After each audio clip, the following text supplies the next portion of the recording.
Votre attention s'il vous plaît. Cet élément est en lingala et en swahili. Contactez-nous pour savoir s'il est aussi disponible en la langue de votre préférence. Veuillez aussi noter qu'il est en audio uniquement. Dépourvu de ce fait d'image originaire. Christ Equality Foundation, organisme international d'évangélisation, et sa rubrique Pasteur et Thème, vous présente ce vidéo, en accord avec l'homme de Dieu, le prophète Medar Kiala, ministre de l'Évangile éternel.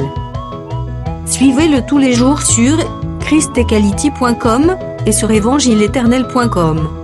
Là, vous y trouverez de manière ordonnée tous ces enseignements disponibles en texte, en audio, en vidéo et en direct à notre web radio et télé. Surtout, ne partez point sans souscrire à l'une de nos chaînes YouTube qui correspond à votre version linguistique. Souscrivez s'il vous plaît. Bonne édification au nom de notre commun Seigneur et Dieu Jésus-Christ. Amen. L'assemblée limbisana ngai mkutano inisame parce que na koti na retard na zaki na entretien na makamo msusu na mosala nzambe msusu. Nilikuwa na mazungumzo na mtumishi mwingine na nzoto boy na zaka na mwa mkumba moko munene kwa mwili hivi nina mzigo mkubwa. Après 18h en réalité na lia kasute pengine kisha saa 12 sikulai tena. So ina rate kolia en réalité wala sekena kolia lobby. Kama nikakosa kukula sema kwa kweli nitakula tena kesho. Lakini mwa exigence nzoto ndeka ngaki biso. Ni masharti ya mwili wa kufunga. Na samee ezaka lokumu te kokota kana simba. Haikuwa kesifa kuingia tu nyuma. L'assemblée du grand roi. Mkutano ni mkutano mfalme mkubwa. L'honneur eza pona bisote, l'honneur eza pona yenzambe. Utukufu hivyo kwa ajili yetu ni kwa ajili ya Mungu. Yende fotobele la yaka tuzozela nde yetu. Biblia yetu tumuite hatutachunga mtu mwingine. Atukabo pardonner na bulingwa nzambe. Na mtusamee kwa upendo ya Mungu. Ngolo na zambe za likolo na biso vraiment. Na neema ya Mungu kupate kwa juu yetu hakika. Ola kama wali mbisangai. Na asikie huruma anisamee. Parce que za musala na yeye. Kwani ni kazi yake. Et comment mi maudit soit celui qui fait l'œuvre de Dieu avec négligence. Inasema alaniwe yule anayefanya kazi ya Mungu na kudharau. Il faut pour l'œuvre de Dieu être toujours à l'heure. Mebili kazi ya Mungu ipate kuwa hakika. C'est pourquoi je lui dis pardon. Ndio namwambia samahani. Qui nous assiste vraiment dans les cultes. Na akuwe nasi katika ibada. Tozo sambela na yotango. Tunaomba kwa muda. Seigneur, tondimisabike uzali zambe na ngolukolo. Libanda na yo makasi mususu ezalite yo nde ozali makasi na biso. Zala pole solo zambe na bika mwakolo na kembo Yesu Kristo mon Dieu mon roi. Ngolo na yo emonana na yango zambe likolo na biso na tango oyo ya mosala. Loba sunga fungola buku na yo na tinete to bikela nzambe minene na yo. Na kombo kitoko ekoka elisiko na biso na kombo na Yesu Kristo tolobisoro amen. Amen. Que le Seigneur Jésus-Christ apambola moko na moko richement.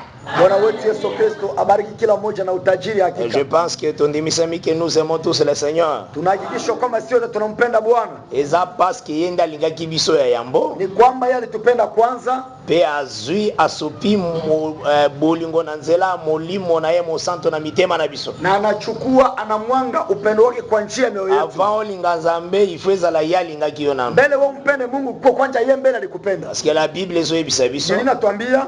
Tangu tozalaki nanu mabe ya salinga kibiso. Kwanza muda tulipokuwa wabaya yeye alishatupenda. Pe akufeli biso. Na natufia. Ezande na ngolo na yende tubengami na onzela. Ni kwa neema yake ndio tunaitwa kwa hiyo njia. Pia asali ke kwa kuzala na bolingo nzambe na kati na biso. Na natufanya tupate kwa upendo ya Mungu kati yetu. Voilà pourquoi toujours rendre grâce, honneur et panaye. Ndio maana tunamrudishia sifa na utukufu yetu. Tukozwa texte na biso na Deutéronome chapitre 9. Kamata kitabu cha kumbukumbu la Torati 9. Deutéronome 9 tukotanga partir ya verset 4. Tutaanza soma shairi la 4. Ti na verset 7. Tutasoma hadi shairi la 7. Nous lisons au nom du Seigneur Jésus-Christ. Lorsque l'Éternel ton Dieu les chassera devant toi Ne dis pas à ton cœur, usiseme kwa moyo wako, à cause de ma justice, ni kwa sababu ya haki yangu que l'Éternel me fait entrer en possession de ce pays. ndio Bwana ameniingiza katika hiyo nchi. Car c'est à cause de la méchanceté de ces nations Lakini kwa ajili ya ukali wa hiyo taifa que l'Éternel les chasse devant toi. ndio Bwana anawafukuza mbele yako. Non, ce n'est point à cause de ta justice Haiko kwa sababu ya uhaki yako et de la droiture de ton cœur wala kwa usawa wa moyo wako que tu entres en possession de leur pays. ndio unaingia kutawala hiyo nchi, Mais c'est à cause de la méchanceté de ces nations lakini ni kwa ajili ya ukali wa hiyo taifa que l'Éternel, ton Dieu, ndio Bwana Mungu wako les chasse devant toi. anawafukuza mbele yako. Et c'est pour confirmer la parole que l'Éternel a juré à tes Na pères, ni kuhakikisha masemi ambayo Bwana alinena kwa mababu zako, à Abraham, kwa Abrahamu, à Isaac, kwa Isaka, à Jacob. kwa Yakobo. Sache donc que ce n'est point à cause de ta justice Elewe ya kwamba si kwa sababu ya uhaki wako que l'Éternel, ton Dieu, ya kwamba Bwana Mungu wako te donne ce bon pays anakupatia hiyo nchi pour njema que tu le possèdes. kusudi uyatawale, Car tu es un peuple au cou raide. kwani uko taifa ambayo ina shingo ngumu. Souviens-toi Kumbuka, et n'oublie pas de quelle manière tu as excité la colère de l'Éternel, ton Dieu, usisahau muda wakati ulilamsha kashirani ya Bwana dans le désert, katika nyikani, depuis le jour où tu es sorti du pays d'Égypte, tokea muda ulipotoka nchi ya Misri jusqu'à votre arrivée dans ce lieu. hadi kufikia hiyo nchi. Vous avez été rebelles contre l'Éternel. Mlikuwa waasi kwa Et Bwana. le Seigneur a ajouté ses bénédictions à cette lecture. Bwana aongeze baraka kwa hiyo maandishi. Vraiment, nakotambola na biso sur la parole, Kwa kutembea yetu kwa neno, nazosambela ke Nzambe apesa yo compréhension. ninaomba ya kwamba Mungu akupatie kuelewa. Nandimisami ke Nzambe fo apesa yo yango, Na ninahakikisha kwamba imebidi Mungu akupatie hayo. parce que oyo ayaka koloba comprend Mwenye anataka sema elewa ezalaka nde ye moko. ni yeye binafsi. Un jour ayopesa Daniel le message. Siku moja anakiapatia Danieli ujumbe. Soko tangi Daniel 9 au verset 23. Kama unasoma Danieli 9:23, L'ange ayakopesa message. malaika anakuwa kupatia ujumbe. Alobi Daniel, Anamweleza Danieli, tu es un bien-aimé de Dieu. unakuwa mpendo wa Bwana. Comprends la vision. Elewa maono. Donc c'est dans l'impératif. Ilikuwa ni kwa kumsumbua Donc Daniel a posé l'effort pour comprendre parce que c'est un don céleste. Danieli hatafanya nguvu kusudi aelewe, kwani ni zawadi ya mbingu. Dieu dit Bwana anasema acceptez à comprendre anafurahi aelewe, parce qu'il est bien-aimé. kwani ni mpendwa. Donc eloka liboso, Kitu cha kwanza on a comprendre la kwa parole. kuelewa neno Et sengi te mutatangi université. haikuomba mtu amesoma university, Et sengi te mutatangi classe. haikusoma mtu amesoma shule Et à comprendre makambo. ndio ataelewa maneno haya. Le Seigneur tanga yaki dans le corps humain. Wakati Bwana alikuja kwa mwili, A utilisé les gens qui étaient comme des illettrés, des pierres. alifikisha watu ambao hawakusoma kama wa Petro, Ils étaient des pécheurs. walikuwa wavuvi, Bazalaki koloba mbisi. walikuwa wavuvi wa samaki, Batu pamba. watu bure. Ba oyo na milie ya batangi bazalaka te. Wale watu katika hali ya usomi hawakuwepo, Fina ye na mai. maisha yake majini, Mais lakini Zamba zui bango na se atomboli. Bwana akawachukua chini akawainua. Bango nde apesa bango compréhension. Wao ndiye aliwapatia kuelewa ya neno. Mais ba pharisien. Lakini Wafarisayo Bao batanga ki wale makasi. ambao wamesoma ajabu, Bayebaki ba livre. walijua vitabu, Abotoli bango compréhension.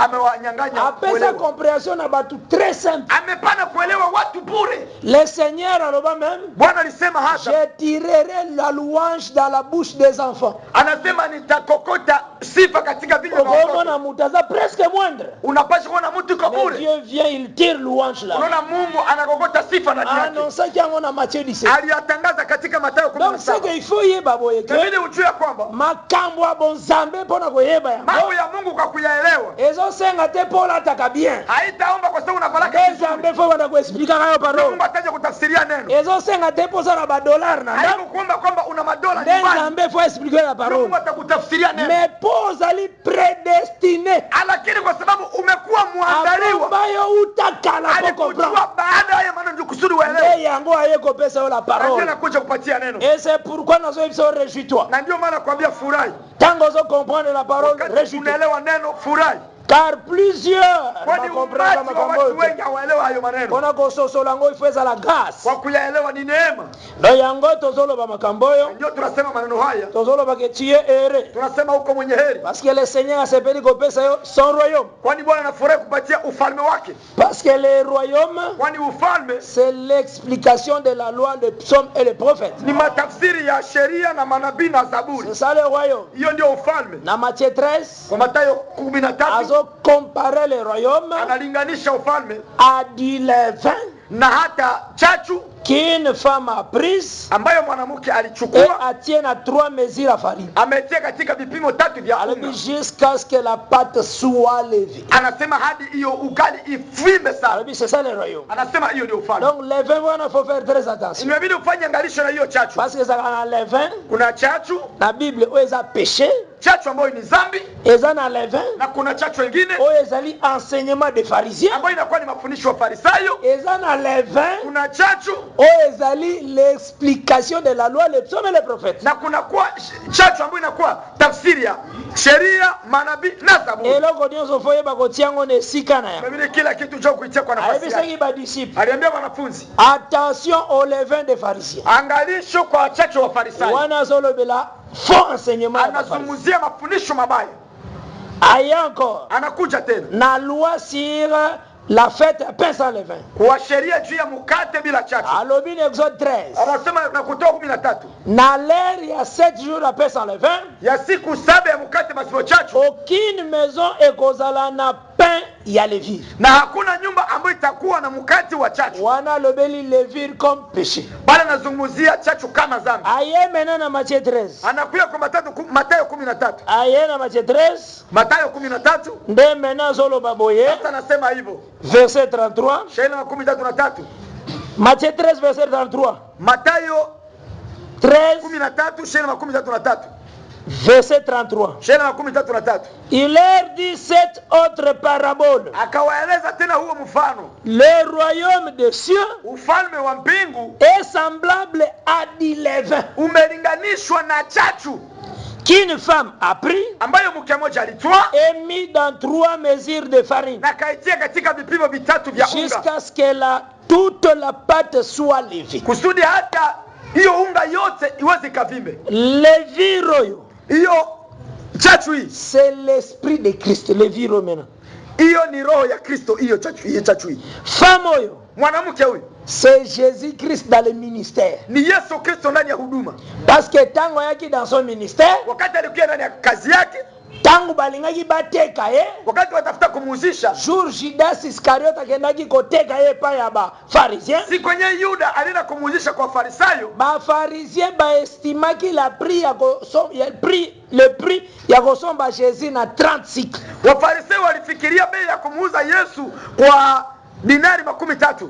Or soko tangi Lévitique 27 Kama unasoma Walawi 27 au verset 4 shairi la 4, balobi estimation ya mwasi mpona kosomba ezaka 30 cycles. wanasema vipimo vya mwanamke kwa kumnunua inakuwa shekeli 13. Yango mona basomba Jésus na 30 cycles. Ndio walimnunua Yesu kwa shekeli 13. Jésus azaki comme une femme. Yesu ni kama mwanamke. Lelobeli muso azaki la faiblesse de Dieu. Kwa wengine masemi na alikuwa ni udhaifu wa Parce que Mungu. la femme c'est la faiblesse. Kwani mwanamke ni udhaifu. Yango moni Jésus Christ alobaki Ndio uliona Yesu anasema tango ayaka ko rassembler. wakati anakuja kukutanisha, Ayaka comme une poule et non comme un coq. anakuja sawa kuku hapana sawa jogo. Tango ayaka ko rassembler. Wakati anakuja kukutanisha, Soko tali naturel masoso mobile asangisaka te. kama unaangalia kimwili, kuku ya mwanaume hakutanisha. Soso mwasi nda asangisaka bana. Kuku ya mwanamke njoo kushanisha watoto. Maintenant Jésus Christ alobi Yesu anasema na Matthieu 23 kwa Mathayo 13, Jérusalem,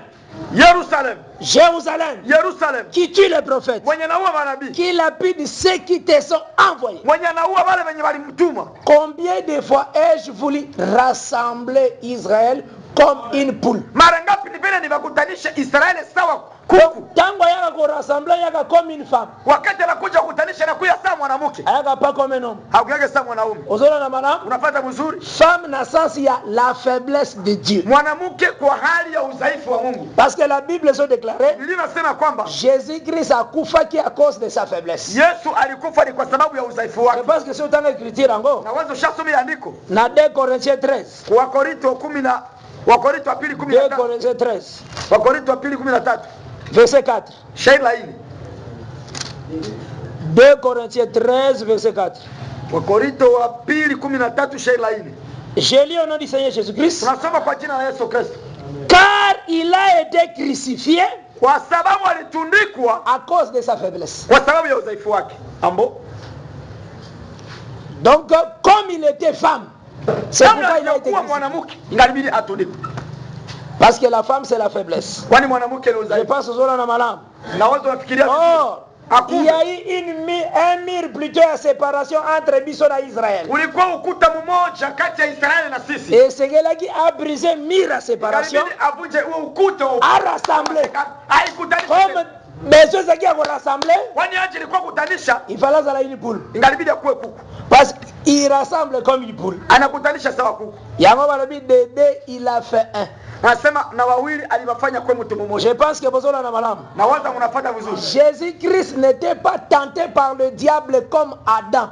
Yesu akujaribiwa na shetani kama Adam. Mais Jésus était tenté par le diable comme Ève. Yesu alijaribiwa na shetani kama Hawa. Parce que tout ce que Dieu fait, Kwa maana yote ambayo Mungu il n'y a anafanya rien à ajouter, hakuna cha kuongeza, rien à retrancher. hakuna cha kupunguza. Ce qui a été, Ambayo ilikuwaka c'est ce qui na sera. ndio itakuwaka.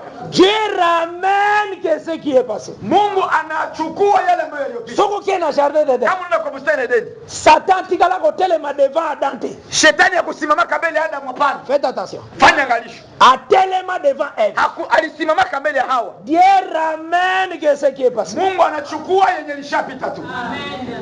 Est-ce que vous avez madame? Unapata mzuri? Donc, elle était la véritable Ève, Ni kusema alikuwa hewa wa kweli, la mère de tous les vivants. mama wa wenye wote wenye Parce uzima. qu'elle n'a croix à Bota, Kwani juu ya msalaba alizala étant une mère, kukuwa sawa mama oyo enfanté. mwenye lazala. Yango tanga kataki motema, Hata alikata roho. basoda baye, Maskari bakaji. babandi nano babuki mukuwa ya oyo azalaki na Wanaanza ngambo. kuvunja mfupa mwenye alikuwa pembeni yake. Baleki babuki mukuwa na oyo, Wanavunja mfupa mwingine alikuwa pembeni. bakomi epana ye. Wanafika kwake. Bakokaki kobuka ye mukuwa te. Wasinga aliweza kumvunja Parce mfupa. que même soki akufaki à cause de sa faiblesse, Hata kama alikufa cha udhaifu wake, mazalaki véritable Moïse. lakini alikuwa Musa wa kweli. Parce que Moïse akufaki azalaka affaibli te. Kwani Musa alikufa kwa Moïse azalaki très fort. Musa alikuwa na nguvu. Moïse même les yeux n'étaient pas affaiblis. Hata macho yake Donc haikuchafuka. c'était un grand, impuissant à la gloire. Alikuwa na nguvu kwa utukufu. Et c'est pourquoi les soldats ont brisé les autres. Na ndio maana wasikari wasinga aliweza kumvunja. Parce que les os étaient une force. Kwani mfupi ilikuwa C'était na une nguvu. force. Ilikuwa ni nguvu. Mais kukufa na yeye c'était sa faiblesse. Lakini kukufaki ilikuwa ni udhaifu. Ozona na mala? Unapata vizuri? Ah. Bazui batubi elikonga. Anachukua na mchoma Otuba elikonga. mchoma ya ukuki. Mai na makila ebimi. Maji na damu ikatoka. Donc balobi trois choses erandaka témoignage. Wanasemaka vitu vitatu vinashuhudia. L'esprit, oyo alobaki je remets de mon esprit. Roho ambayo ilisema narudisha roho yangu. L'eau na sang. Ndo maji na Biloko damu. misatu nde bimaka. Vitu vitatu ndio vilitoka. Et trois sont d'accord et racheta biso. Na vitu vinaitikia na vinatokoa. Il y a une différence entre acheter et racheter. Kunakuwa na utofauti na kununua na kukomboa. Jésus-Christ a acheté bisote. Yesu Kristo akutununua. A racheté biso. Alitukomboa njo. Cela veut dire, Ni kusema nini? tozalaki d'abord vendi. Tuliuzishwa. Tozalaki vendi où? Tuliuzishwa wapi? Na chute ya Adam. Kwa kuanguka kwa Adamu. Nous étions vendus au péché. Tuliuzishwa kwa dhambi. C'est le péché qui nous a achetés. Ni dhambi ndio ilitununua. Maintenant Jésus-Christ est na marché. Sasa Yesu anakuja Pona sokoni. kolinga ko racheter Anakuja sasa biso. kutukomboa sisi. Alongola biso entre les mains du péché. Atutoshe katika mkono ya dhambi. Et c'est pourquoi il s'est fait péché. Na ndio maana jifanya dhambi Et sasa. c'est pourquoi on dit Christ nous a Na rachetés ndio maana Kristo alitukomboa. Na elobele mususu acheter de nouveau. Anasema kununua upya. C'est ça le service que le Seigneur a gosala. Hiyo ndio kazi ambayo Yesu alifanya. Parce que tu as été vendu première fois au péché. Kwani uliuzishwa kwanza kwa dhambi. Et vendu en tant que salami. Na wakati hiyo soko Le ilifanywa. diable a s'emparé na yo. Shetani Jésus a les poissons ba yo lusu. Yesu anakuja kususa tena kwa. Alors c'est ce que le Seigneur a compris. Ndibebidi uelewe hiyo. Alors poisson ba yo. Usudi kununua. Et Seigneur qui abima comme la faiblesse de Dieu. Ingalibidi atoke saa udhaifu wa Mungu. Assimiler. Ajishushe. Amona na mutu pam. Aonekane mtu bure. Yango ne bazola tsaye comme femme. Na ndio wanamvika kama mke. Mais cette femme, huyo mke avait dit les vins. Alikuwa na chachu. Parce que 3 mesures à farine ezalaki. Kwani vipimo vya 3 vya unga. 3 mesures à farine eza la loi, les psaumes et les prophètes. Vipimo 3 ilikuwa ni sheria, manabii na manabii. Ukutana na ba doctrine mususu. Utakutana ngine mamisingi. Nazaya ko sala debana motei moko na lingaka mingi. Alikuwa na zungumza na kabuna na mtumishi bwana mpenda sana. Na Kinshasa. Huko Kinshasa. Azalaki na livre moko bango babenga ngo Nouvelle Alliance. Pona bango Nouvelle Alliance bandaka na Matthieu. Alikuwa na kitabu moja wanaita Agano Jipya. Kwani kwa Agano Jipya inaanza kwa Mathayo. Nouvelle Alliance bandaka na Matthieu. Agano Jipya inaanza kwa Mathayo. Soki batunio testament za aka moko na Biblia. Kama nakuuliza unasema testament inakuwa tu moja. Soki batunio testament za nini? Banakuuliza hiyo testament ni nini? Eza maloba o nzamba ibisaki Abraham yango nde testament. Masemi ambayo Mungu aliambia Abraham au ndio inakuwa ni testament. Bwana mara?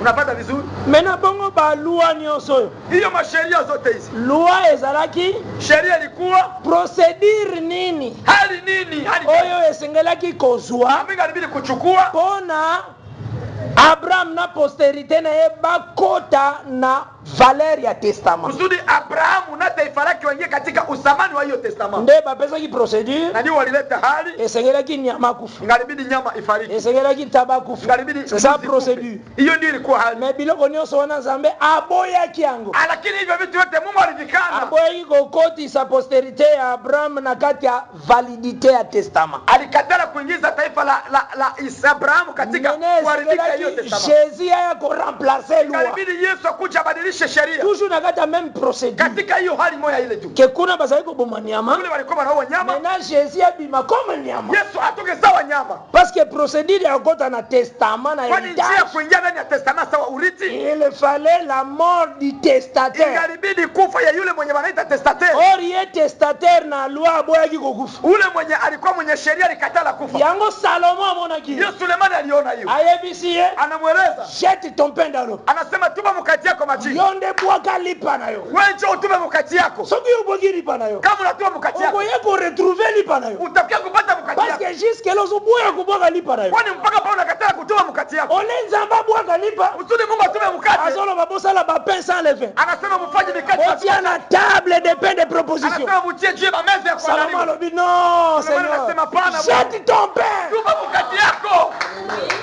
Yango ndaye na Jean 3:16. Ndio nakuja kwa Yohane 3:16. Car Dieu a tant aimé le monde. Kwa maana Mungu aliyopenda dunia. Qu'il a jeté son pain dans l'eau. Akatupa mkati wake majini. Amen.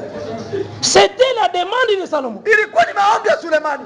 Il a jeté maintenant son pain. Akatupa sasa mkati wake. Jésus qui s'est dans Jean 6. Yesu anakuja kwa Yohane. Je suis le pain qui est descendu du ciel. Niko mkati ambao unashuka mbinguni. Le monde c'est de l'eau. Ulimwengu ndio maji. Il a jeté son pain dans l'eau. Alitupa mkati wake baharini. Mais après quelques jours, il va retrouver son pain. Anasema baada ya siku chache atachukua tena mkati wake. Maintenant qu'on retrouve encore, ataichukua. Ako retrouver qu'on forme ya 7. Ataipata na hali ya 7. Pe na forme ya 8. Na hali ya 8. Na forme ya 7, zoma na 7 églises. Na hali ya 7 tunaona le même pain est comme 7 pains. Ni kusema mkate mmoja na tanga yeko retrouver. Wakati anakuja kupata. Eza ressuscité. Inafufuka. Mais tango eza ressuscité. Wakati anafufuka. Et comme 7. Inakuwa 7. Donc, écoutez dans cette église. Mais ça comme encore 8. Après cette église, Agoya aussi pour Israël. Amen. Les mêmes pains qu'on a demandé. Donc, ces pains-là, c'était en réalité le Seigneur Jésus-Christ. Oyo ayaki po kokisa processus ya kokota na héritage. Yango sokutangi Paul. Ukasoma Paulo. Na Galate 3. Wa Galatia 3. Azolobela testament. Anazungumzia hiyo kitabu hiyo. Alobi le testament. Anasema hicho kitabu. Même soko esalemi par un homme. Hata kama kinafanyika na mtu. Eza annulé par personne. e moto moko te abakisamaka. Hakuna mtu mwenye anaongezaka hayo. Unasikia? Azobi, la promesse a été faite à Abraham. Anasema ahadi ambayo ilifanyika na Abraham. Sa postérité. Na kwa kizazi chake. Mais il y a eu la loi qui était intervenue. Na kulikuwa na sheria ambayo ilikafanya kazi. C'est comme si ils ont rendre nul le testament. Ni kusema inatafuta kutosha hiyo testament kitabu. Ezalaka annulé par personne. Anasema haikataliwake na mtu. Isaya na sens na yena Galatia 3. Kama unasoma hiyo le même testament ya héritage ezalaki kaka. Anasema hiyo kitabu hicho kilikuwa tu. Loi sheria wakati ilikuja. Eza boyoka eza aussi alliance. Ni mapatano. Alliance pona koluka lolenge nini testataire akokufa. Mapatano kutafutia namna gani huyo testataire afariki. En réalité le testament c'est ce que Dieu a donné à Abraham. Ni kusema hiyo testamani Mungu alipatia Abraham. Unaona na malamu? Unafuata vizuri. Nakutani na Motei. Nakutana mhubiri. Ya simba ka ba livre te ya ba prophète Esaïe, Jérémie. Akutaka vitabu vya Esaïe, ba Jérémie. Ba Daniel amoni yango esaka malédiction. Anasema ni laana. Na mone na mwa livre ye moko so benga ngo Nouveau Testament. Na kitabu mbona inaita Nouveau Agano Jipya. Et bandi à partir à Matthieu. Inaanza kwa Mathayo. Or même Matthieu tango bandi Nouvelle Alliance pe bandaki na nute. Hata Mathayo wakati ilianza Agano Jipya ikuanza. L'alliance bandaka par l'effusion du sang. Akumbe agano inaanza wakati damu inamwangika. Le sang n'était pas encore descendu. Comment l'alliance est ban? Damu ilikuwa na hiyo mwangika anamna gani agano taji? C'est ce que la Bible déclare. Na hiyo ndio Biblia inasema. Même alliance de Moïse, il y a eu le sang qui était répandu. Na hata agano la Musa kulikuwa damu iliyomwangika. Alliance bandi. Ndio agano inaanza. Mais maintenant na Matthieu asopaki na makirate. Hakumanga tata. Comment se fait-il que Matthieu mbalamunga bandi Nouveau Testament? Mara namna gani tutaenda na Mathayo na kwa agano jipya mara. Omoni na yango. Tunamwona. Ngalobi eloko yozo kima malédiction yango ndo sana ngona boko. Tunasema kitu ambacho unakimbia laana ayo njuko ndio. Parce que ozo benga malédiction wa. Ambu unaita laana. Ozo benga ngo ancien alliance. Unaita agano jipya la kale. Si même tango sana Matthieu. Wakati wa Mathayo na Marco na Jean na Yohana. Nouvelle Alliance nane bandite. Agano jipya haianja. Oui. Nane bandite. Haianja. Parce que alliance ezo banda par l'effusion du sang. Akumbe agano inaanja muda damu inapomwangika. Ozona na mala. Unanipata vizuri. Quand le sang est répandu. Wakati damu ilimwangika. Alors la nouvelle bandaki. Na ndio sasa tukanja agano jipya. Alors même ce que tisi ko simbi malédiction na maboko nengo zolo. Mpaka unagusa tu laana kwa mikono kwa unasema. Mais mon peuple périt par manque de connaissances. Taifa langu linapotea kutokukosa ujuzi. Or nous savons tunaelewa que tous les textes de le Seigneur apesi yango son église. Masomo yote ambayo Bwana anapatia kanisa. De Genèse à l'Apocalypse. Kumwanzo hadi Ufunuo. Apesi yango son église. Amepatia kanisa lake. Mais il faut lakini la femme atia levure. Mwanamke atie chachu. Cela veut dire ozana 3 mesures à farine. Unasema una vipimo vitatu vya unga. La femme qui est le ministère de la parole. Mwanamke mwenye ni huduma wa neno. Jésus-Christ lui-même. Yesu Kristo yeye mwenyewe. La faiblesse de Dieu. Na udhaifu wa Mungu. Aya afongola bapatu wana clairement. Akuja afungua hiyo machati na mabugari wazi. Et c'est ça le royaume. Na hiyo ndio ufalme. Ozona na mala? Unafuata vizuri. Soki apesi parabole na miso abatu nyonso. Kama napana mfumbo kwa macho watu. Alobi ezalaki na moto moko nseme. Kulikuwa na mparaji mmoja. Oya bimaki. Mwenye alitoka. Akosi semence moko na nzela. Anaingiza anangusha mbegu moja yani. Anafanya hivyo. Alobi li cadre terre. Anazungumzia kitu fulani. Alobeli soki mutazana matoya koyoka yo. Anasema kama mtu anasikia kusikia siki. Soki si yango na parabole. Anamaliza na fumbo. Mena tangu bakoti na ndako. Wakati wanaingia nyumbani. Ba disciples ba poser question. Wanafunzi waliuliza. Pourquoi leur parle-t-il toujours en parabole? Kwa nini unamwambia tu kila mara na fumbo baba? Alobi nazolo bela bango parabole pour ba comprendre. Ninamwambia na fumbo kwa sababu wasielewe. Toutes ces églises sont entourées biso. Hiyo makanisa mbona tuzunguka? Le Seigneur parle mais en parabole. Bwana anazungumza kwa fumbo. Il parle en parabole. Anazungumza na fumbo. Nakutana na Motei boka zolo boya na Isaac na église. Nakutana mimi nasema mkuu na Isaka kanisani. Isaka. Azobo sana ki Isaac tang bayaka na ibasonga naye. Anasema kwa watu walikia na Isaka walikia na television Isaac. Kama unakuwa na television Isaka. Wakati unatia Isaka. Koti kate. Usiache. Songa fana na wana ba. Rudia tena. Songa tuni. Akauliza. Yebisa yalo bagina yani Isaac. Alizalikia na Isaka. Isaac tamba kenagena adoration. Isaka wakati wanaenda kuabudu. Abraham alobaga boy. Abraham anasema hivi. Tokei na ye kuadore. Unaenda naye kuabudu. Tokozonga na ye. Amen. yango na saka na église wana anje na kwa kanisa ile frère yaka vraiment ni Isaac ndugu yukuja na Isaka dans l'église ni swa kwa kanisa ile unaona donc c'est que le langage c'est clarté bon masemi haiko wazi le langage c'est trop fermé nikusema masemi inafungwa ozona na madame unapata vizuri mais il faut yebake imebidi ujue kwamba tangu akota kina ndako wakati aliingia nyumbani alobi vous donc écoutez l'explication ninyi sasa musikie matafsiri ya hiyo fumbo abani mena ku expliquer anaanza kutafsiri landa mena Jésus fata Yesu sasa oya soko expliquer ona yango ndazo yisa dans les secrets ambapo anatafsiri ni ile ambayo iko kwa siri nde abakisi anaongeza ce que je vous ai dit dans les secrets ambapo nilimwambia kwa siri bokriango sur le toit mwene mukailalamike yule wa nyumba amen.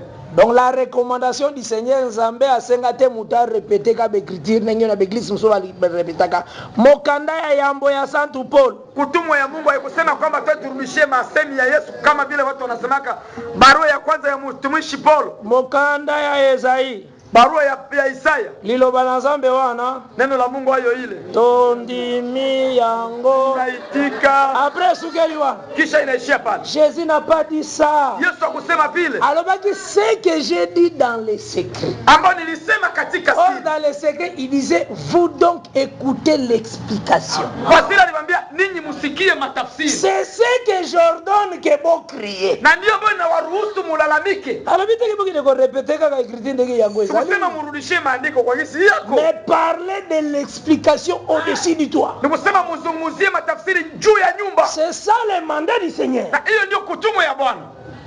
À permettre de muta crier sans explication. Hakuruhusu mtu alalamike bila matafsiri. Madame, si quelqu'un veut crier, anataka mtu atafuta lalamika. Il utilise l'explication des paraboles. Atumikishe matafsiri ya fumbo. Tous ces écrits sont par parabole. Hiyo maandiko inakuwa ni fumbo. Mais il permet que va crier l'explication de ces paraboles. Anaruhusu walalamike matafsiri ya hiyo fumbo. Yakona solo baketie heureux. Na nini nasema huko mwenye heri? Parce que le Seigneur a sepeli kopesa l'explication des paraboles. Kwani Bwana anafurahi kupatia matafsiri ya fumbo. Donc wana to toucher tout simplement. Bwana tunagusia tu le levain qu'une femme a écouté. Ambayo chachu ambayo mwanamke anakia. Et ce levain là, na ile chachu c'est l'esprit ministériel qui ouvre les écritures de Dieu. Inakuwa ni roho ya huduma ndio inafungua maandishi. Wana c'est aussi l'enseignement de Jésus. Inakuwa ni fundisho ya Yesu. Donc ce qu'il faut comprendre encore très bien. Inabidi uelewe vizuri. Alors maintenant to koti na kati eloko to sanango. Unaingia kati ya kitu ambacho tunayo. Ezalaka bien comprendre sans ça makambo. Inabidi uelewe hali ya mambo. Ngatangu na lobaka na lingaka mingi muto comprendre sans ça makambo. Wakati nasemaka napenda mtu aelewe hali ya mambo. Saisir ceux qui osa wapi. Ushike kama uko wapi. Oyeba position na par rapport à la parole. Ujue hali yako kulingana na neno. C'est ce que tolingi mingi. Na hayo ndio ambayo tunapenda. So utaki kotanga texte ya Deutéronome chapitre 9. Tunatoka kusoma Kumbukumbu sura 9. Dans ce texte, katika hayo masomi, toujours remarquer quelque chose. Tunaelewa kitu fulani. D'abord, kwanza, il faut linga koyeba. Inabidi upende kujua. Le livre de Deutéronome. Kitabu cha Kumbukumbu. Ekomami na quel temps? Inaandikwa muda gani? Le livre de Deutéronome. Kitabu cha Deutéronome hiki. Ekomami juste. Inaandikiwa hakika parcours na bango ya pèlerinage presque comme inasuka. Wakati kwenda kwao ya kuenda imetafuta karibia ukomo. Donc bakokisi 40 ans. Wameeneza miaka 10. Là nazo so écriture na chukua andishi na Deutéronome chapitre 1 kwa Kumbukumbu sura yake ya kwanza. Parce que toyeba bien marche ya Israël na désert. Tunajua safari ya Israeli jangwani. Ezalaki marche ya 40 ans. Ilikuwa safari ya miaka 10. Mais déjà tangu livre de Deutéronome soko mama. Wakati andiko Kumbukumbu inaandikwa na Deutéronome chapitre 1. Kwa Kumbukumbu la Torati sura 1. Tozotanga partir ya verset 3. Tunasoma kwa njia 3.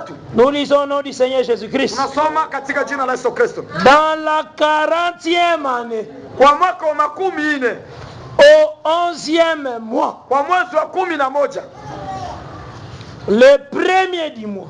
Siku ya kwanza ya mwezi. Simbaganga wa très bien. Unishikaki hapa vizuri. 40e année. Mwaka wa 14. 11e mois. Mwezi wa 11. Premier du mois.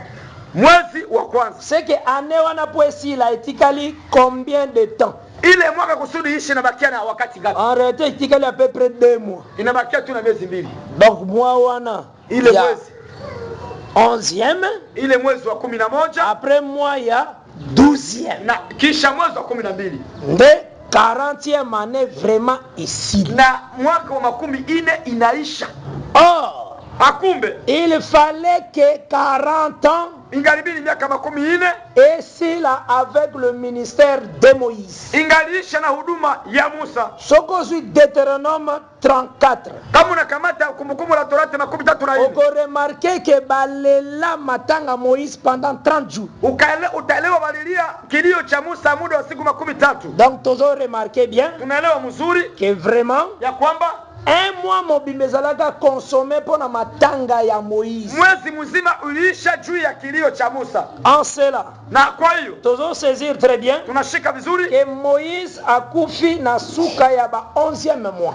Musa anakufa kwa mwisho wa mwezi wa 11. Donc tango azosa la lecture oyoyo. Wakati anafanya usomi. Atikaliki à peu près na 30 jours ya vivre sur la terre. Ilibakia na siku 13 kuishi udongoni. Nde maintenant azokoma Deutéronome. Na ndio sasa anaandika kumbukumbu la Torati. Donc azokoma Deutéronome. Anaandika kumbukumbu. Atikali tout simplement na chiffre 30 sous le soleil. Alibakia tu na siku 13 chini ya jua. 30 tout simplement na se ya respiration na ye. Siku 13 chini ya kupumua kwake. Alors maintenant sasa asemetre ya kokoma makambo oyo akajitia kwa kuandika mambo hayo na kati ya 30 na yo na katika hiyo 13 yake. Donc ya 11e mois ya mwezi wa 13 tozona no Deutéronome 34 tukamate kumbukumbu 34 parce que notre souci c'est rester fidèle à ce qui est écrit. Kwani haja yetu tukue uaminifu kwa yale yaliyoandikwa. Verset 7. Shairi la 7. Deutéronome 34 verset 7. Kumbukumbu 34 shairi la 7. Moïse était âgé de 120 ans. Musa alikuwa na umri wa miaka 120 lorsqu'il mourit. Wakati alifariki. Or tozo remarqué abima Egypte na âge nini? 80 ans. Alitoka Misri na miaka gani? 80. Oneza kan Exode 7. Inakuwa na kutoka 7. Exode 7 kutoka 7 verset 6. Shairi la 6. Na verset 7. Na shairi la 7. Exode 7 kutoka 7 verset 6 na verset 7. Shairi la 6 hadi 7. Moïse et Aaron firent ce que l'Éternel leur avait ordonné. Musa na Haruna wakafanya yale ambayo Bwana aliwaamuru. Ils firent ainsi. Wakafanya hivyo. Na komi maintenant na Exode 7 verset 7. Tunafika kwa kutoka 7. Moïse était âgé de 80 ans. Musa alikuwa na umri wa miaka 80. Et Aaron de 83 ans. Na Haruna alikuwa na miaka 83. Lorsqu'ils parlèrent à Pharaon. Wakati walimueleza Farao. Tozana no Moïse. Tuchukue kwanza Musa. Moïse 80 ans. Musa 80. Alors azokufa na 120 ans. Anaenda kufa na miaka 120. Donc c'est que kouta babimaki. Tokea muda walitoka. Tiba tamboli na desert. Tembea njikani. Tiba sisi marche. Wanamaliza safari. En tout cas ça y 40 ans. Ilikuwa miaka 10. Parce que abimaki na 80. Alitoka na hiyo miaka 10. So was plus 40. Kama unaongeza 40. Et ça li 120. Inafaa 112. Kozala kate mutoyo opersekita kaba zero na Bible. Usikwake mtu mwenye unatesaka mashifre na Biblia. Okutani na 10 commandements. Unakutana sheria 10 okwesi 0 unaangusha 0 otiki yango 1 unaacha na kwa moja. En tout cas wana tokolongola ba 10 nyoso pale tutonosha 10 yote. Okomona mtalobi no tomi nasema bana alonga zo 10 inakuwa 10 10 commandements sheria 10 ezana kata commandement moko kaka iko ndani ya sheria moja tu. Botome kana kotanga fikiria kwa tusome. Parce que le problème c'est que tout ça lecture hein. Shida na watu kusoma. Tout ça lecture to moni ndengo wana. Kama tunasoma tunaona ndio tunahakikishwa. Bandi makapone senga ndi mate. Habaitikage cha furaha kuitika. Maintenant total à Marc 13. Tuangalie Marko 13. Yoka. Sikia. À partir du verset 28. Shairi la 28. China verset 32. Hadi 32. Zwa Bible totanga ensemble. Chukua Biblia tusome pamoja. Un des scribes mmoja waandishi qui les avait entendus discuter, ambaye aliwasikia wakibishana, sachant que Jésus avait bien répondu, alijua kwamba Yesu amejibu aux Sadducéens, kwa Wasadukayo, s'approcha akasogea. Nazana verset 28. Tunakuwa kwa shairi la 18. Botia kama kelele te bolandaka na kimya. Usitie fujo upate na ukimya. Nazana Mark 13 maintenant nazana verset 28. Tunakuwa na Marko 15 na gokende tina verset 33. Tutaenda kwa shairi la 33. Nazongeli verset 28. Un des scribes qui les avait entendus discuter, sachant que Jésus avait bien répondu aux s'approcha et lui demanda quel est le premier de tous les commandements. Jésus répondit, voici le premier. Écoute Israël, le Seigneur notre Dieu est l'unique Seigneur. Et tu aimeras le Seigneur. Na komi na verset 30. Tunafika kwa shairi la 13. Ke nazana Mark 12. Tunakuwa na Marko 12. Nazana Mark 12. Tuko Marko 12. Kene menana Mark 12 verset 28 na 33. Enda kwa Marko. Mark 12. Hamia kwa Marko kule. Moi eskisenga vraiment. Samahani kabisa. Menana komi na verset 30. Tunakuwa shairi la 13. Et tu aimeras le Seigneur. Utampenda Bwana ton Dieu, Mungu wako, de tout ton cœur, kwa moyo wako mzima, de toute ton âme, kwa nafsi yako mzima, de toute ta pensée, kwa mafikara yako, et de toute ta force. Na kwa nguvu zako. Voici le deuxième. Angalia ya pili. Tu aimeras ton prochain comme toi-même. Utampenda jirani yako kama wa binafsi. Il n'y a pas d'autre commandement plus grand que cela. Hakuna amri kubwa kama hiyo. Toa na malamu. Fate vizuri. Azudi commandement tiango nakata cela. Anachukua sheria 10 anatia ndani ya ile. Seka tiango nakata deux commandements. Anatia ndani ya sheria 2. Tosoka na? Tunasikilizana? Achana nakata commandement moko tu. Haikutia ndani ya sheria moja pana. Bozora na malamu. Wanifanya vizuri. Achana nakata deux commandements. Anatia ndani ya sheria 2. Kwa nini? Kwa nini? Tozui Rome 13. Tunakamata Waroma 13. Rome 13. Waroma 13. Il faut ça l'amour à écriture, hein? Imebidi upende maandiko. Kwa raisona kana Biblia te. Usifikiriake juu ya Biblia. Biso to tanga kaka. Si tunasoma tu. Yoga Rome 13. Sikia Waroma 13. Plus batu babeta kama bakunde yao. Kwenye watu wanajikwazaka sana njoo hapa. Verset 9. Shairi la 9 na 10 na 10. Avana tanga ona so episobo. Mbele nisome na kwambia hivi. Les 10 commandements. Sheria 10. Oyo Nzamba pesa ki. Ambaye Mungu alitoa. Ezana ba commandement misatu ezali l'homme vis-à-vis de Dieu. Kuna masheria 3 ambayo inakuwa mtu mbele ya Mungu. Ezana 7 commandements. Kuna sheria 7 eza l'homme vis-à-vis de l'homme. Ya mtu na mtu. Yango na présentant on a Marc 13 cela. Yango ayo ndio anaonesha kwa Marko ambaye anasema ayo ile. Donc commandement vis-à-vis à respect de Dieu, sheria kuhusikana na Mungu, na commandement vis-à-vis na bandeko na sheria kuhusikana na mtu na sheria. Effectivement so utangi Exode 20 eza bongo. Ukasoma hiyo kitabu cha Kutoka 20 arezimango tena commandement moko. Hakuirudisha kwa sheria moja bali. Mena 2. Lakini kwa 2. Akei mena. Anaenda sasa. Mena awa Paul. Hapa Paulo. Na verset 8. Kwa shairi la 8. Azolobela. Anazungumzia commandement vis-à-vis ya bino ba frère. Sheria yenu ninyi wakaka. Lolenge bakoba na vivre sur la terre. Namna mnaweza anza kuishi chini ya jua. Yaona juu Rome 13 verset 8. Ndio tunakamata Waroma 13:8. Ne devez rien à personne. Usikuwe na deni ya mtu. Est-ce que alobi ne devez rien à Dieu? Anasema uko na deni ya Mungu. Hein? Alobi entre bino. Anasema ninyi kwa nini? Ona comprendre le texte. Usimuelewe hiyo kitu. Et ce n'est de vous, si ce n'est de vous aimer les uns les autres. Kama haiko kupendana mmoja na jirani yake. Car c'est lui, kwa maana yule qui aime les autres, mwenye anapenda jirani yake wengine plutôt, accomplit la loi. Anatimiza sheria. En effet, kwanza les commandements, sheria, qui ne commettra point d'adultère. Hawezi ukafanya uzinifu. Qui ne tuera point. Hautaua. Qui ne dérobera point. Hautaiba. Qui ne convoitera point. Hautatamani. Et ce qu'il peut encore y avoir ce qui peut aussi y avoir.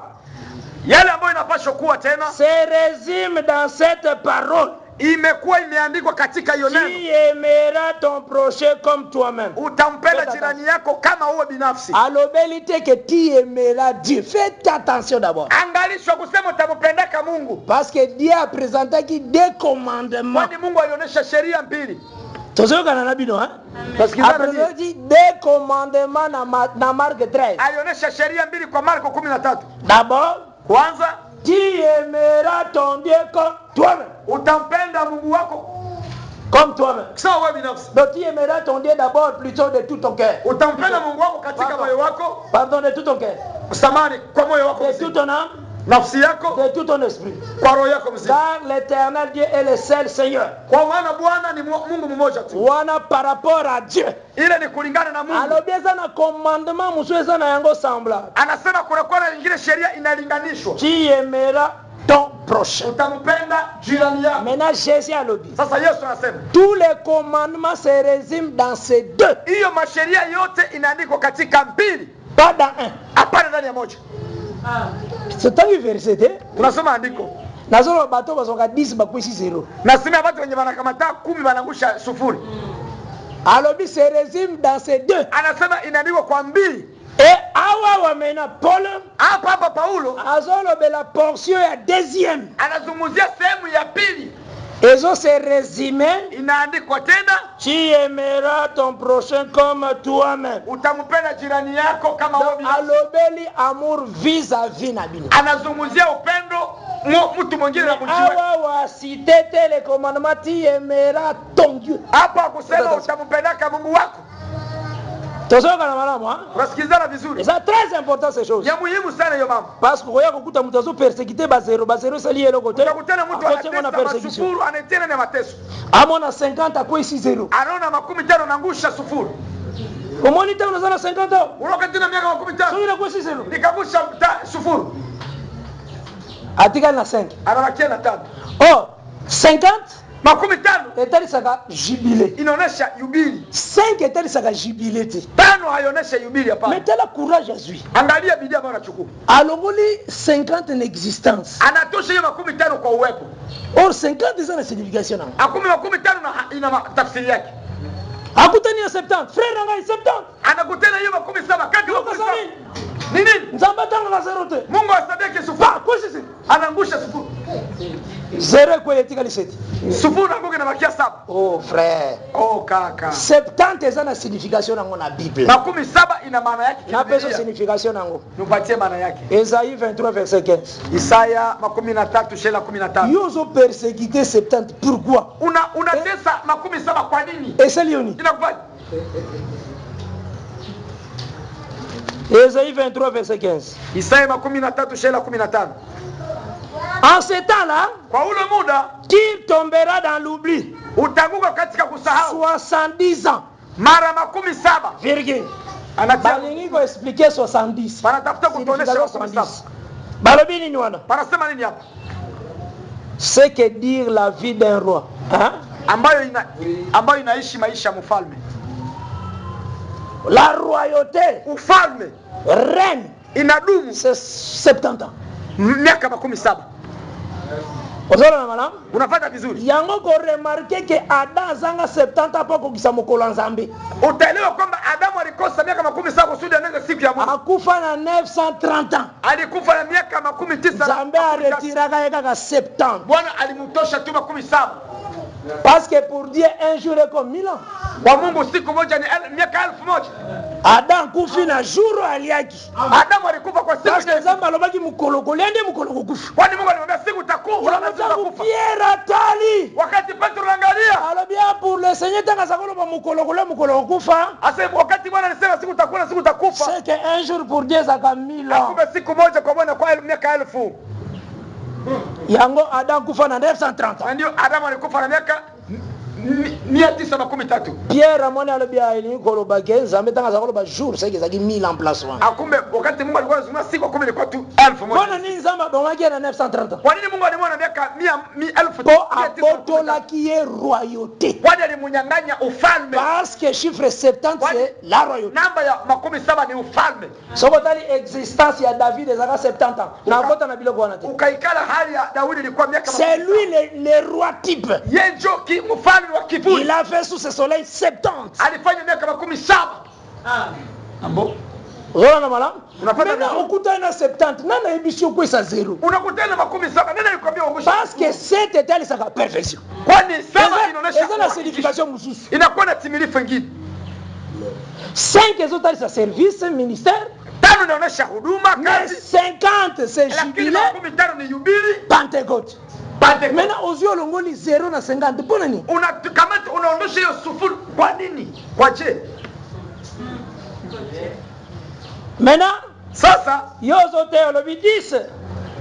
Unahubiri unasema combien on a chiffre arabe 10. Unaandika kwa Kiarabu 10. 10. Ndio kama 10 wana. Kwa kitu tunaandika 10. Maintenant okei côté batu bakipaka chiffre arabe te bakoma na chiffre romain. Unaenda kwenye watu wanaohusika na chiffre arabe wanaandika 10 kwa Roma au wanaandika x. Wanaandika maintenant yo yebika ka 10 partout bakoma kaka 1 à 0. C'est ça. Unajua kwenye wanaandika ka 10 moja na maintenant ukutana na batu moko bakoma ka 10 1 à 0 te bakoma ka x. Unaenda kutana na watu wanaandika frère x. 10 commandements. Sheria 10. Tango moni zero kwa yako. Wakati wa sheria kwa kwenda ku raisonner. Acha kufikiria. Ese moteo sasa liboma te.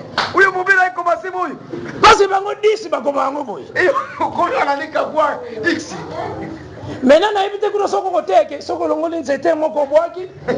Oteka kama mususu. Hoteli misiangu. Kwa koma. Oui, na ebite. Kweli sijui. Tuna nanu. Tujiswali kwanza. Kwa sababu batinusu bakoma 10 ena zero. Tunaandika 10 moja na sufuri pana. Batinusu te? Haiko watu wote. Oui. Eba uba kwa mwa chiffre romain kwa kwa ngoboy. Wewe wengine wanaandika hiyo wakirume wanaandika hiyo. Tasola na mara? Wanapata vizuri. C'est très important ces choses. Ni muhimu haya maneno. Parce que ngeli koyeba pie na yozo pozango wapi? Imebidi ujue mguu wako unaitia wapi? Na parcelle nini? Kwa kiwanja gani? Parce qu'il faut bien weza na parcelle le pays d'Abraham. Imebidi mguu wako kwa kiwanja nchi ya Abraham. Ezala dans les écritures saintes. Iko ndani ya maandiko matakatifu. C'est très important. Ni muhimu sana. Dieu a dit les 10 se résument dans ceci. Anasema Mungu alisema hiyo 10 inaenda ikabadilika kwa très important. Ni muhimu sana. Donc c'est que kusema na kati na yango kati yake tozalaki kotalisa na Deutéronome 34. Tulikuwa tunaonyesha kumkoma 13 ke ya kwamba Moïse akufi na 120 ans. Musa alikufa na miaka 120. Cela veut dire alekisa ane wana te 40e. Nikusema hakupisha hiyo mwaka wa 40 hapana. Parce qu'abima na 80 ans. Wana alitoka na miaka 18. Kotanga déjà Deutéronome 1. Wanja kusoma kumbukumbu moja. Place tozalaki wana na verset 3 tina 4. Wanja koshela 3 hadi 4. Tomoni déjà zalaki na 40e. Unaona alikuwa na mwaka wa 14. Na début ya 11e mois. Kwa mwanzo wa mwezi wa 11. Tozui Deutéronome 34. Kamata kumbukumbu 13. Faut aussi sa lecture de Deutéronome 34. Tumalize usoma 13. Moïse verset 7. Sheila 7. 7 na 8.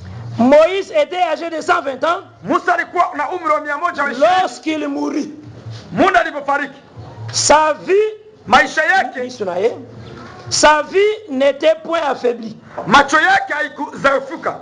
Et sa vigueur n'était point passée. Na hata nguvu yake haikupita. Oyo nde elobelio nde sala ke babuka Jésus mikuwa te. Elobelio. Hii masemi njuri acha basivunje Yesu mifupa.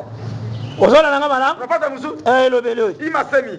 Oh balobi sa vie. Mimi nasema maisha macho yake haikudhaifuka. Et sa vigueur n'était pas passée. Na hata nguvu yake haikupita. Donc akufaki, alikufa mais avec une force na nguvu yote. Et c'est pourquoi les os de Jésus n'étaient pas brisés. Na ndio maana mifupa Yesu haikuvunjwa. Yango pe nombre 9 ezolo bakabazako briser mikuwa tena l'air ya fête à Pâques. Na ndio maana anasema hawakuwa wanavunja mifupa muda wa Pasaka. Na ya anio bazako boma. Kwa kondomo walikuwa wanaua. Et sa vigueur n'était point passée. Na hata nguvu yake haikupita. Effectivement pe vigueur à Jésus le kate pas si babuka mikuwa te. Mikuwa ne vigueur. Haikupita. Kwani mifupa ndio nguvu. Ozola na mala. Unafuata vizuri. Jésus-Christ a vaincu l'ennemi. Yesu Kristo alishinda adui. Verset 8 maintenant de Trôme 34. Et les enfants d'Israël pleurèrent Moïse pendant 30 jours. C'est que Moïse a coupé dans le 11e mois. Nakolenga bo comprendre ngo. 12e mois nyo César qui plaire à Moïse. Mwezi wa 12 yote ilikuwa ni kumurilia Musa. Donc ezaki ko clôturer année. Ilikuwa ni kumaliza mwaka. Afin que Josué abandonne le ministère dans une autre année. Kusudi Yoshua anje kazi kwa ingine mwaka. Uzola na malam. Unafuata vizuri? Donc bakota terre promise avec une année nouvelle. Waingie katika nchi ya ahadi na mwaka mpya. Bakota terre promise net avec l'année de la grâce. Waingie katika nchi ya ahadi kama mwaka wa neema. Une autre année. Wengine mwaka. Moïse est effacé. Musa avec l'année qui part. Na mwaka unapita. Une autre année. Na mwaka ingine. Nde bazokota nango terre. Ndio wanaingia nao katika nchi. Esozola na malamu. Unafuata vizuri? Yango moni. Ndio unaona. Tango moni bango bakoti. Wakati unaona wanaingia. Ba celebra Pâques. Walienda kuhudhuria Pasaka.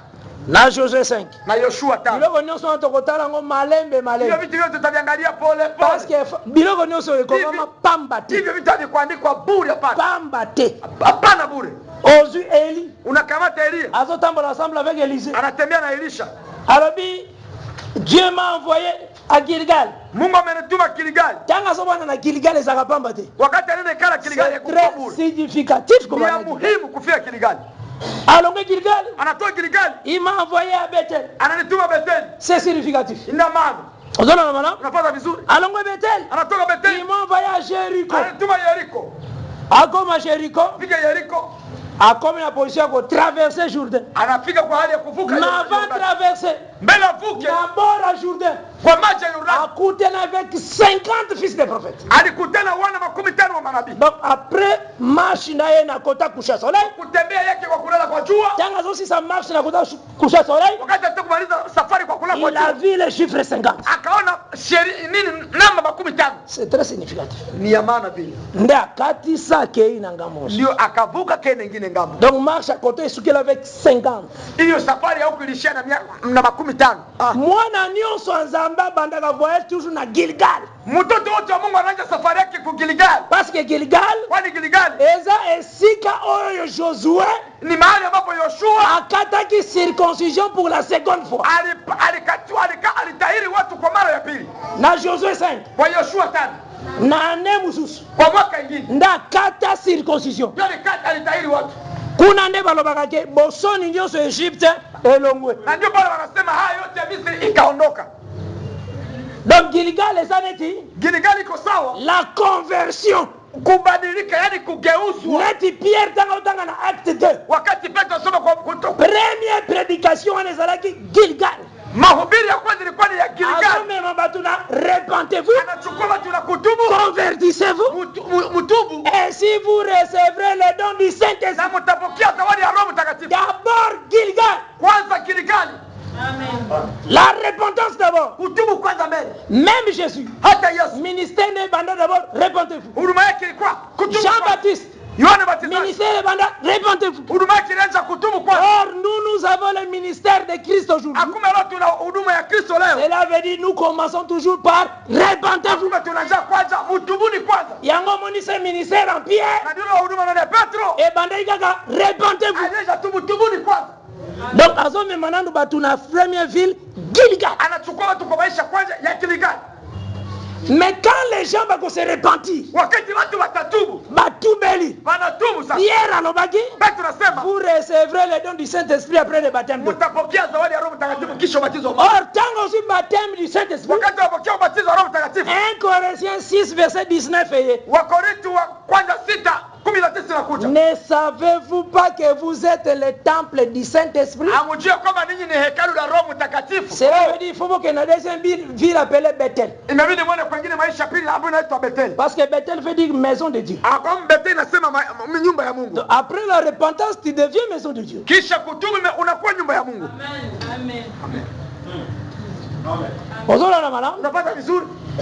Et après être confirmé comme maison de Dieu, il faut condamnation à la sous colonne. C'est ça Jéricho. Ville de palmiers.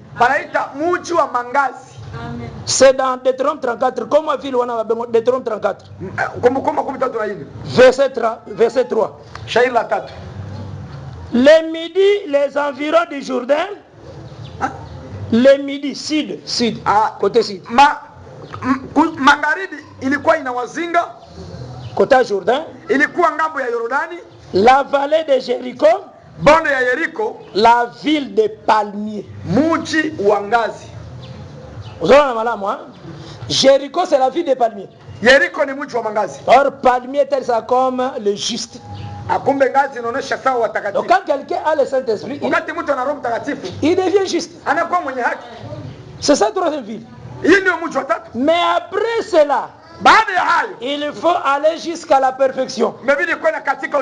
Or la perfection de l'église, c'est 7 fois 7, 49. Donc nous allons présenter l'église na chandelier. Chaque église est comme chandelier. Chandelier ça a 3 conduites na moko na katikati. Or église est na 7 églises na kati nango. Donc tout on a comme 49. Ozona na malam. Mais 49 on est encore na forme 7 encore. Na ile 19 inarudia tena sawa 7. Yoka kanano kaka parce que c'est très important. Sikiaka kwanja tu kwani ni muhimu. Yango après 49. Baada ya 19 nde 50 ezokoma na Jericho. Na ndio sasa 10 inafika Jericho. Yango monaki 50 personnes. Na ndio unaona watu 15 kwa bahari. Parce que wana sisi voyage kota coucher soleil. Anamaliza safari mahali tu inalala. Parce que coucher soleil ezangamba na biso aujourd'hui. Kwani kulala kwa jioni ngambo yetu si leo. Biso zaba ta kota coucher soleil. Sisi tuko watu ngambo ajua kulala. Mais soka sisi travail kota na biso akozonga kota lever soleil. Akamaliza kazi ngambo yote atarudia mahali tu inapoka. Akozonga kota Israel. Atarudia ngambo ya Israeli. Kuna nde soka zongi. Kama narudia kule. Nde akotuna Elise demande ce que tu veux. Atunele kota kushete. Ndio atauliza Elisha, omba kitu ambacho unapenda. Hakumuuliza huko ngambo ya kulala kwa jua, mahali jua inapolamuka. Double portion etombaka nde kote kuna. Maero mara mbili inaangua kule kwa mahali ya kwa kushete. Hapana mahali ya kulala. Yango Deutéronome 21 lobi. Kumbukumbu 11 nasema makambo fubo yebaka ngo kaka. Imano mabili tu muyajue tu. Parce que toko bomba makambo teza abino. Hatutavicha mamoni yenu. Nzamba apesa ka don pour l'utilité commune. Mungu analeta zawadi juu ya utajirishe tu wa watu. Yoka Deutéronome 21. Sikia Kumbukumbu 21. Verset 15. Shela 15. Si un homme qui a des femmes, kama mume mmoja ana wake wawili, aime l'une, anapenda mmoja, et n'aime pas l'autre, anamchukia mwingine. Déjà tous on a preuve à l'homme qui avait des femmes. Tunakuwa na mfano ambao mtu mwenye alikuwa na wanawake wawili. Jacob. Oui. Hein? Oui. OK. Aime l'un n'aime pas l'autre. Anampenda mmoja anamchukia mwingine. Effectivement Jacob kweli Jacob aimait Rachel. Alimpenda Rachel. N'aimait pas Léa. Hakumpenda Léa. Oui, c'est ça. Je pense que ça guiné. C'est ça oui. Ah. Et s'il en a des fils dont les premiers-nés sont de la femme qu'il n'aime pas. Kama vile anawana na wale wana ni wa ule mwanamke asiyempenda. Oui, et pas Jacob. Kwa Yakobo vile. Il n'aimait pas Léa. Hakupenda Léa. Mais moi n'a pas liboso biwa ina Léa. Mwana wa kwanza alitoka kwa Léa. Eso tambola ndenge moko wa. Tembea pamoja. Balobi boy. Banasema hivi. Il ne pourra point hataweza tena quand il partagera son bien wakati atagawa vitu vyake entre ses fils kwa wanawake, reconnaître comme premier-né ya kujua kama mzaliwa wa kwanza le fils de celle qu'il aime ya mtoto ya ule mwenye anapenda, à la place du fils de celle qui n'aime pas, kwa nafasi ya yule ambaye anampenda, et qui est le premier-né. ambaye ni mzaliwa wa kwanza. Mais il reconnaîtra pour premier-né Lakini atajua mzaliwa wa kwanza, le fils de celle qui n'aime pas, ya mtoto yule ambaye hakupendewa, et lui donnera sur son bien atampatia kwa vitu vyake une portion double. sehemu mara mbili. La loi est très claire. Sheria On raisonne quand la Bible te. usifikiria ke Biblia. Eloko nyonso na Bible ezalaka. Kitu yote ku Biblia iko. Yango moni Eli apesa double portion côté ya bano bazalaki na kusha solaite. Unaona Elia kuleta hiyo sehemu mara mbili kwa watu ambao walikuwa tanga zongi côté ya lever scolaire. Wakati anafika bali tu inapoamka. Côté kuna Ruben azali. Kule Ruben iko.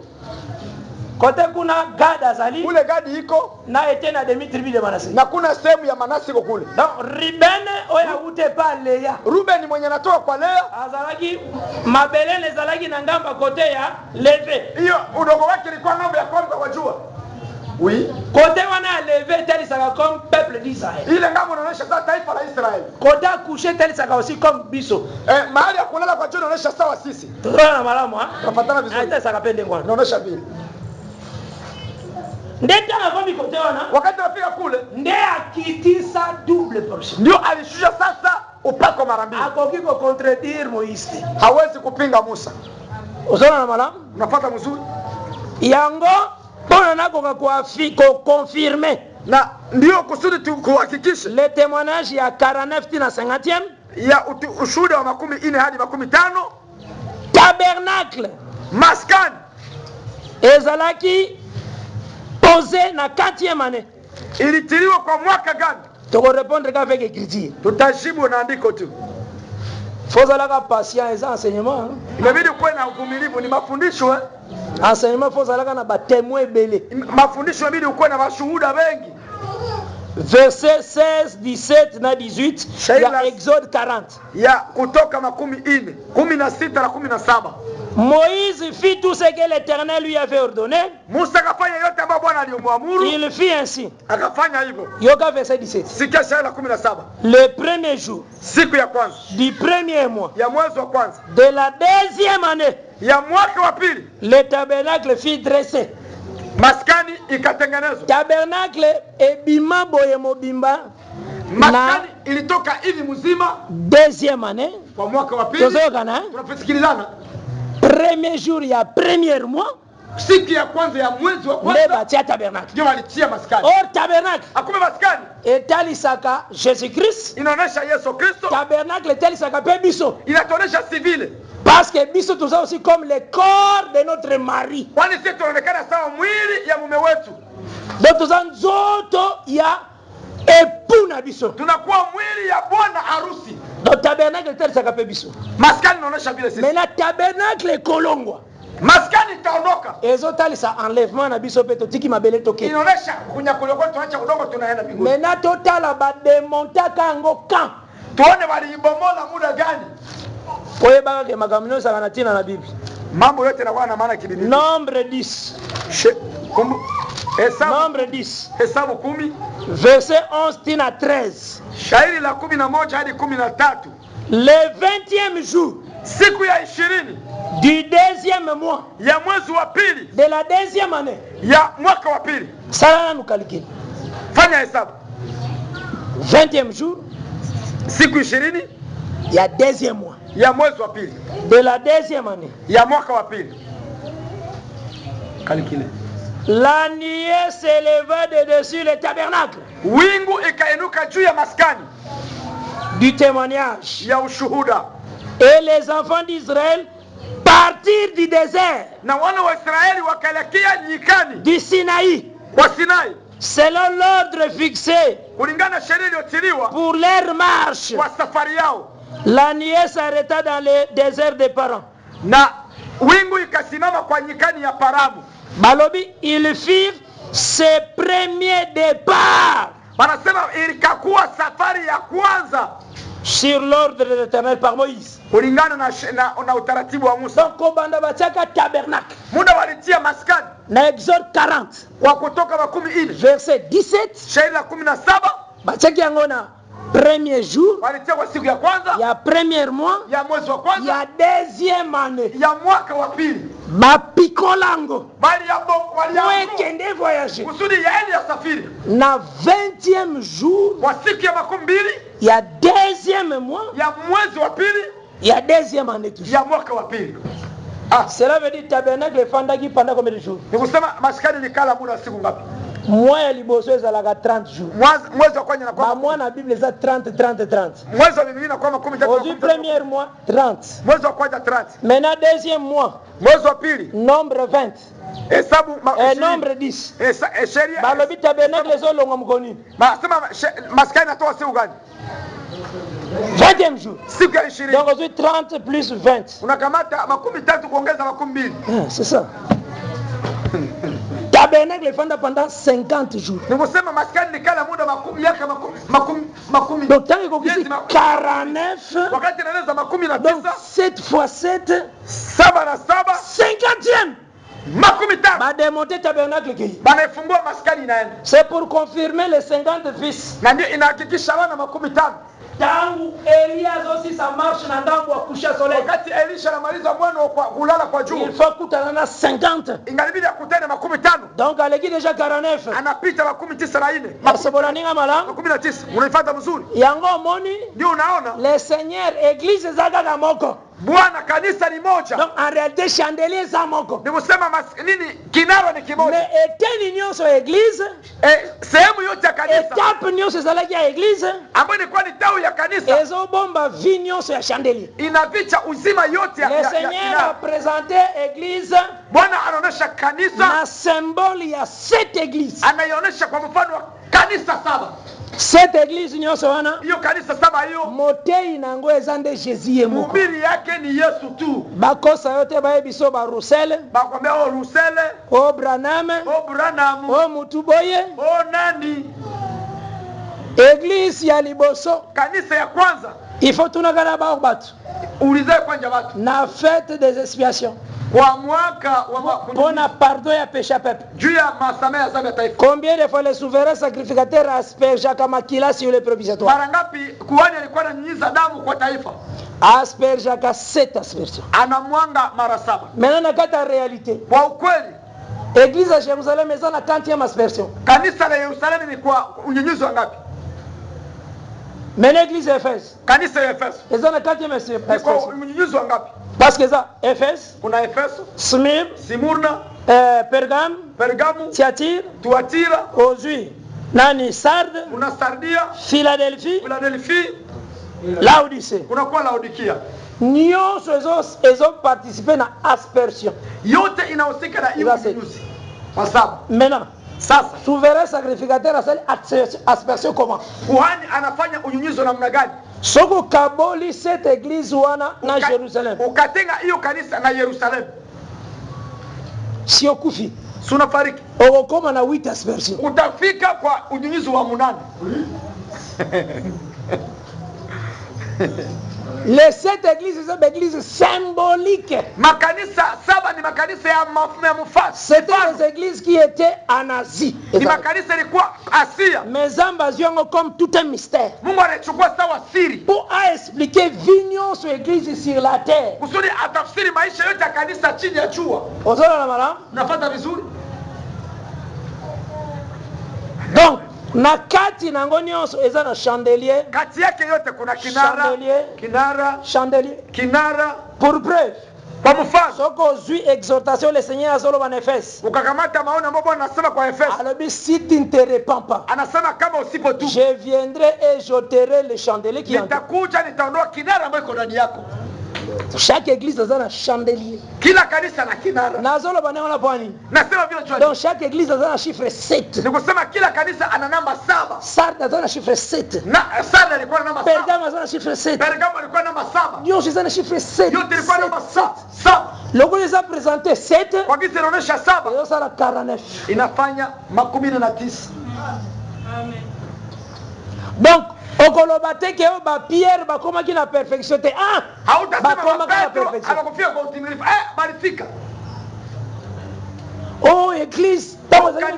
Nalenga Jerusalem ezaki église ezaki na début. Kanisa ilikuwa kwa mwanzo. Ezalaki mwana. Ilikuwa mtoto. Wana eza mateya ya yo. Ni mahubiri yako wewe. Moteya ya babranamisme. Mhubiri wa Branham. Avec berrer na makosa. Azolo église Jerusalem ezaki na bébé. Anasema kanisa Yerusalemu ilikuwa kwanza kitoto. Dire amen qu'est-ce qui est passé? Mungu anarudisha yale yaliyopita. La kisanga verset 11 basala F bébé.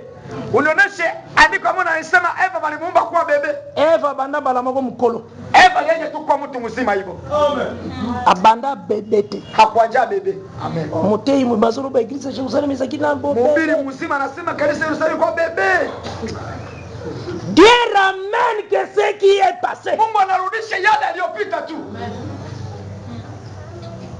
Parce que sengelaki même église de Jérusalem. Kwa maana ingalibidi kanisa moja ya Yerusalemu. Eza na besoin ya Marie. Ikuwe na haja ya Maria. Eza na besoin mubali. Ikuwe na haja ya mume. Donc il fallait eza na déjà mukolo. Ingalibidi ikuwe na haja ya mtu mzima. Et mubali na c'est le Saint-Esprit. Na mume wake ni Roho Mtakatifu. Hakuza na bébé te. Hata kwa mtoto. Bébé soki baye ko bala ye mutu wana asali violence sexuelle. Ule mbebe kama anakia kumuoa, ule mtu anafanya ujanja. Or le Saint-Esprit qui mariage. Akumbe Roho Mtakatifu alifanya harusi. Se marie avec la première église. Anaungana na kanisa la kwanza. Bazala ki ba bébé te. Habakuwa ba bébé hapana. Ilingaoza la violence sexuelle. Crime. Alifanya kwa makosa. Babenga bango pédophilie, bawe bazoka bana mike. Bana waita ba pédophilie. Pédophilie, merci. Wana uso créer un problème. Unatafutia Mungu shida. Aye. Anakulinda bébé bwana anakuja kupenda bébé tu kutoka. Tena nani? Angalia kwa Mateo babranamisi. Hadi bakubia babranamisi. C'est pourquoi ça na chemin ya bien. Na ndio huko kwa njia nzuri. Parce que le Seigneur a besoin de la bonne parole. Wani bwana kwa njia nzuri. Amen. Nyonso ndete uzopose. Yote wengine tunaitia. Eko faciliter compréhension nayo. Itakurahisisha kuelewa yako. Parce que nazolinga na faire vivre yo. Napenda uishi. Que tangu Josué azokota. Wakati Yoshua anaingia. Eza une année nouvelle. Inakuwa ni mwaka mpya. Eza année ya grâce. Inakuwa ni mwaka wa neema. Akota kina début de l'année. Aliingia kwa mwanzo wa mwaka. Souviens-toi babimaki pe na début de l'année. Kumbuka balitoka kwa mwanzo wa mwaka. Lokola kote na début de l'année. Aliingia kwa mwanzo wa mwaka. Cela veut dire kokota na bango wana eza na printemps encore. Kuingia kwao unakota wakati mpya wa mwisho. Donc kokota na bango eza encore alliance d'Abraham. Inakuwa tena upatano wa Abraham. Kokota na bango eza toujours la grâce encore. Kuingia kwao unakuwa tena ni neema tu. Tozoka na malamu ha? Unafatana mzuri. Mutu moko te ako hériter le royaume na propre effort na ye. Hakuna mtu mwenye atariti ufalme kwa nguvu yake binafsi. C'est toujours par grâce. Ni kwa neema tu. Que le Seigneur apambola bino richement. Bwana wabariki kwa miujiza.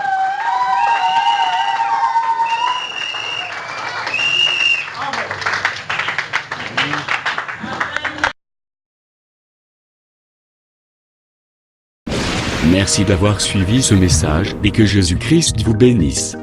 Si vous avez une question à l'intention de l'homme de Dieu, si vous voulez que l'homme de Dieu prie pour vous, si vous voulez vous confier à l'homme de Dieu, ou si vous voulez tout simplement bénir l'homme de Dieu, contactez-le directement si ses coordonnées sont disponibles depuis sa page. Sinon, contactez-nous et nous lui transmettrons vos préoccupations. N'oubliez pas de faire un tour à notre page évangélisation pour voir en quoi vous pouvez vous rendre utile à Christ par cette œuvre. Que Dieu vous bénisse tous. Amen. ChristQuality.com. Les cieux en un clic de la souris. Évangile-éternel.com. Le site de l'Évangile éternel. Christ Equality Fondation, équilibrer la manne ramassée dans le désert de sorte que chacun ait un le maire.